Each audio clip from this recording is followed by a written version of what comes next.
ദൈവം നിങ്ങൾക്കൊരു peaceful mind തന്നു, നിങ്ങൾ കുറച്ച് സമാധാനമായിരിക്കുന്നു, നിങ്ങൾ കുറച്ച് ശാന്തമായിരിക്കാൻ ദൈവം നിങ്ങൾക്കൊരു അവസരം തരുന്നു, നിങ്ങൾ കുറച്ചുകൂടെ ഫ്രീ ആയി, നിങ്ങളുടെ ജീവിതം കുറച്ചുകൂടെ നല്ല രീതിയിൽ മെച്ചപ്പെട്ടു, നിങ്ങൾ സ്വസ്ഥമായിരിക്കുകയാണ്, മറ്റ് പ്രശ്നങ്ങളൊന്നുമില്ല.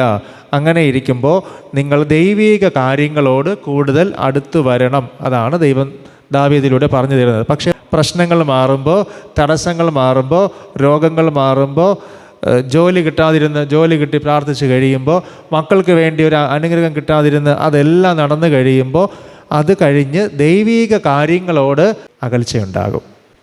അപ്പോൾ ദാവീദിൻ്റെ പ്രത്യേകത എന്താണ്? എല്ലാം സ്വസ്ഥമായി, എല്ലാം സ്വൈരമായി.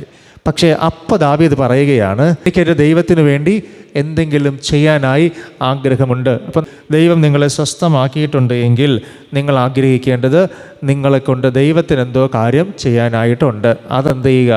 നിങ്ങൾ കണ്ടെത്തി നിങ്ങൾ അതിനെ മുന്നോട്ട് ഏറ്റെടുത്ത് നിങ്ങൾ ചെയ്യാനായി ശ്രമിക്കണം.